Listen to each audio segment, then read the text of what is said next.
لیکن یہ کہ امام مہدی کی حکومت قائم کرنے کے لیے کون لوگ آئیں گے؟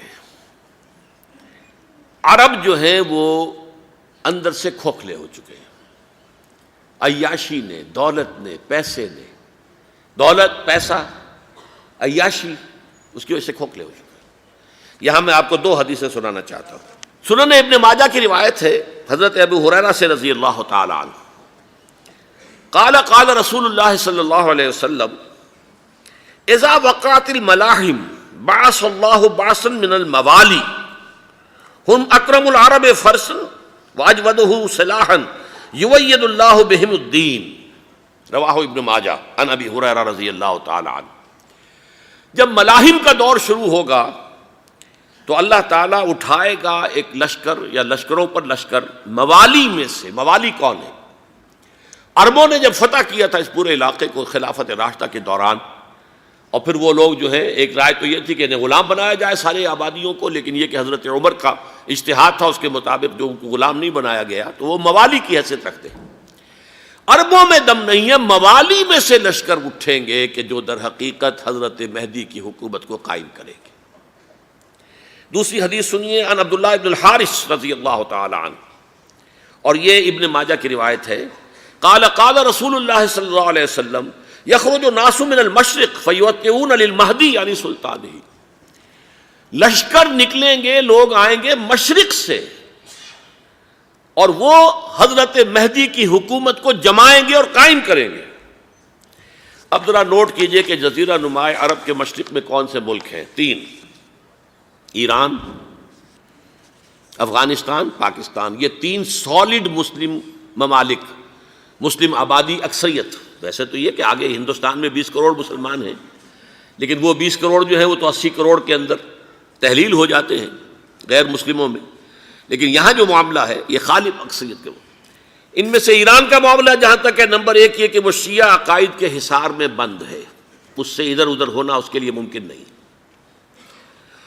حدیث میں یہ بھی آتا کہ اصفہان سے 70,000 یہودی دجال کا ساتھ دیں گے۔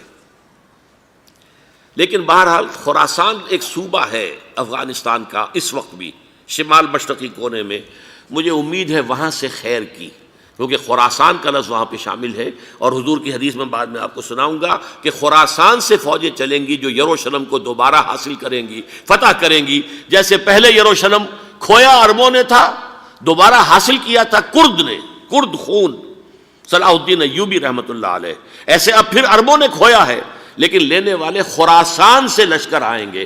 یخرج من خراسان رایات سود لا یردھا شیء حتی تنصب بإیلیا، خراسان کے علاقے سے کالے علم لے کر لشکر چلیں گے جن کے رخ کو کوئی موڑ نہیں سکے گا جب تک کہ وہ جا کر یروشلم میں نصب نہ ہو جائے۔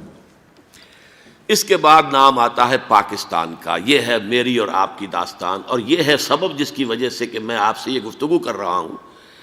اصل میں تو کس لیے؟ محض ایک علمی استفادہ، محض اپنی بات آراء کو ظاہر کرنے کا شوق نہیں، بلکہ یہ کہ اپنی ذمہ داری ہم پہچانیں کہ ہم کس مقام پر کھڑے ہیں۔ دیکھیے، اس پاکستان کے بارے میں یا ہندوستان کے بارے میں علامہ اقبال نے کہا تھا اپنے ترانہ ملی میں، میر عرب کو آئی ٹھنڈی ہوا جہاں سے، میرا وطن وہی ہے، میرا وطن وہی ہے۔ اور مجھے بتایا گیا کہ سنن ابی داؤد میں یہ روایت موجود ہے کہ حضور نے فرمایا کہ ہندوستان کی طرف سے مجھے ٹھنڈی ہوا آتی ہے، اگرچہ مجھے وہ حدیث ابھی نہیں ملی ہے، لیکن حزب التحریر کا ایک کارڈ مجھے ملا تھا، تو اس میں اس حدیث کا اور اس میں ابو داؤد کی روایت کا حوالہ موجود تھا۔ لیکن میں جو چیز آپ کو بتا چکا ہوں وہ یہ کہ الف ثانی کا پورا تجدیدی کارنامہ اس ہندوستان کی سرزمین میں ہوا۔ مجدد الف ثانی شیخ احمد سرندی، شاہ ولی اللہ دہلوی، سید احمد بریلوی، وہ تو ہمارے پاکستان میں آ کر جو ہے ان کا خون جذب ہوا ارض پاکستان میں۔ پھر شیخ الہند مولانا محمود حسن۔ تحریک خلافت چلی تو صرف ہندوستان میں چلی اور کہیں نہیں چلی۔ آزادی کی تحریک چلی پوری دنیا میں، وہ نیشنلزم کی بنیاد پر چلی، ملے نیشنلزم، عرب نیشنلزم، ترک نیشنلزم۔ ہمارے ہاں چلی تو اسلام کے نام پر، پاکستان کا مطلب کیا؟ لا الہ الا اللہ۔ پھر پاکستان قائم ہوا معجزے کے طور پر، بلکہ نازل ہوا ہے لیلۃ القدر میں، انا انزلناہ فی لیلۃ القدر، جیسے قرآن نازل ہوا لیلۃ القدر میں، یہ پاکستان بھی نازل ہوا لیلۃ القدر میں۔ اس کا برقرار رہنا ابھی تک معجزہ ہے۔ ہندو یہ سمجھتا تھا، کانگریس سمجھتی تھی کہ جھٹپٹ ختم ہو جائے گا۔ پھر یہ کہ اس کا قرارداد مقاصد کا پاس ہو جانا، مزید بھی اور اضافی دفعات دستور میں آ جانا، اب کمرشل انٹرسٹ کو ربا قرار دے کر حرام قرار دینا، یہ سارے لینڈ مارکس ہیں کہ جو اشارہ کر رہے ہیں کسی چیز کی طرف، معاملہ کدھر جا رہا ہے۔ پھر یہ کہ یہ جو 14ویں صدی کے مجدد تھے شیخ الہند، اس کے بعد سے کچھ ایسی شخصیتیں عظیم پیدا ہوئی ہیں ہند میں، جن کو میں سمجھتا ہوں کہ 14ویں صدی کے مجدد اور 15ویں صدی کے مجدد کے درمیان یہ 15ویں صدی کے مجدد کی راہ کو سیدھا کرنے والے، جیسے کہ حضرت یحییٰ نے کہا تھا میں تو آنے والے کا راستہ سیدھا کر رہا ہوں حضرت عیسیٰ کے لیے، ایسے ہی 15ویں صدی کے لیے امام مہدی کے لیے راستہ صاف کرنے والے سب سے پہلے علامہ اقبال، جنہوں نے اسلام کا تصور دین کی حیثیت سے دوبارہ زندہ کیا ہے، ورنہ اسلام ایک مذہب کی شکل اختیار کر چکا تھا۔ پھر مولانا مودودی، مولانا ابوالکلام آزاد حکومت الہیہ کے نعرے کے ساتھ میدان میں آئے۔ یہ اقبال نے جو تصور پیش کیا تھا اس پر عملی جد و جہد کے لیے حزب اللہ قائم ہوئی۔ نوٹ کر لیجئے 11 برس کا فرق ہے عمر کا علامہ اقبال کے اور ابوالکلام کے، اور 1913 میں جب حزب اللہ قائم کی ہے اس وقت علامہ اقبال کی ملی شاعری اپنے عروج کو پہنچ چکی تھی۔ پھر یہ کہ علامہ اقبال کے بعد تعمیل جو ہے اس کام کی وہ ابوالکلام نے کی، لیکن روایتی علماء نے کی شدید مخالفت کی وجہ سے وہ بددل ہو کر چھوڑ گئے، کانگریس میں شامل ہو گئے، بساط جو ہے حزب اللہ کی انہوں نے لپیٹ دی۔ پھر مولانا مودودی آئے، انہوں نے وہ ڈور جو ہے اس کا سرا تھاما، جماعت اسلامی قائم کی حکومت الہیہ ہی کے قیام کے لیے۔ اگرچہ میرے نزدیک یہ کہ وہ انتخابی اور ایک قومی سیاست کی ایک جماعت بن کر پاکستان میں جو ہے دلدل میں پھنس گئی ہے، اب ہم اس کی کوشش کر رہے ہیں، تنظیم اسلامی اور یہ تحریک خلافت جس کے تحت یہ جلسہ ہو رہا ہے، یہ ساری چیزیں وہ ہیں کہ آپ کو سوائے پاکستان کے اور کہیں نہیں ملیں گی پوری دنیا میں۔ معلوم ہوتا ہے کہ پاکستان کو بہت بڑا رول پلے کرنا ہے اس میں، اور اس کے ساتھ اب جمع کر لیجئے افغانستان کی عمارت افغانستان، اسلامی عمارت افغانستان قائم ہو چکی ہے۔ یہ پچھلے 20 سالوں میں جو کچھ وہاں ہوتا رہا ہے اس سے پہلے تصور نہیں ہو سکتا تھا۔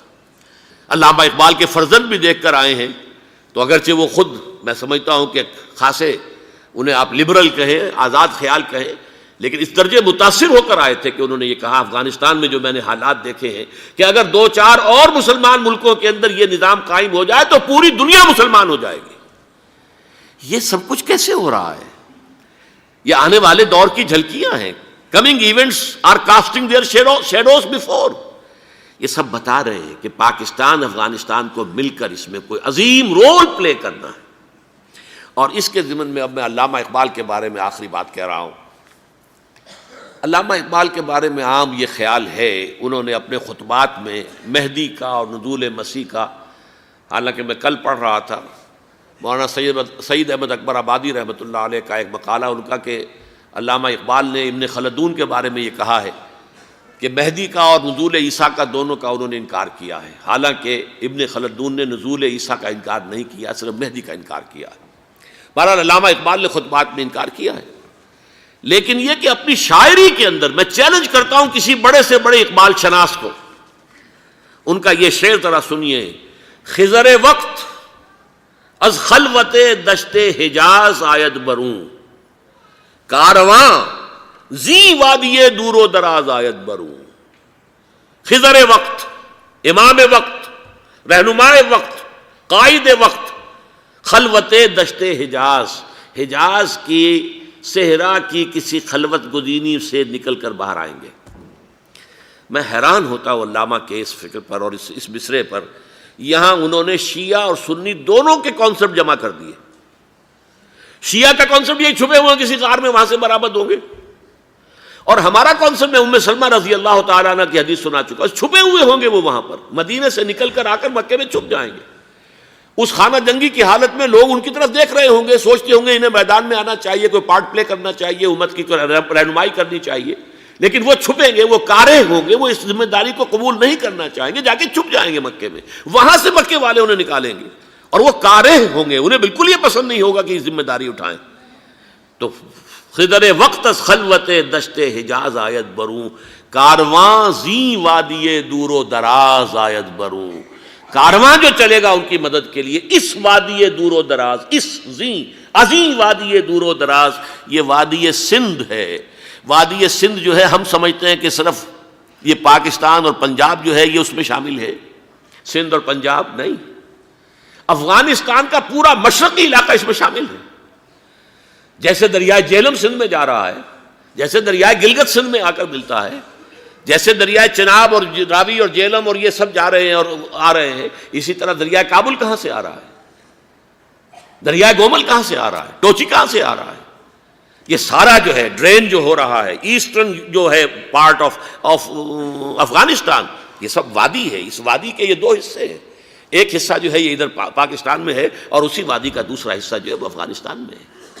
کارواں زی وادی دور و دراز آیت بروں، کارواں چلے گا یہاں سے، یخرج ناس من المشرق یؤتون للمہدی یعنی سلطان ہی، مشرق سے فوجیں چلیں گی کہ جو مہدی کی حکومت قائم کریں گی، اور یخرج من خراسان رایات و سود، اور خراسان سے سیاہ پرچم چلیں گے کہ جن کا رخ کوئی موڑ نہیں سکے گا، حتیٰ تنصب بیلیا، یہاں تک کہ وہ جا کر یروشلم کے اندر نصب ہو جائیں گے۔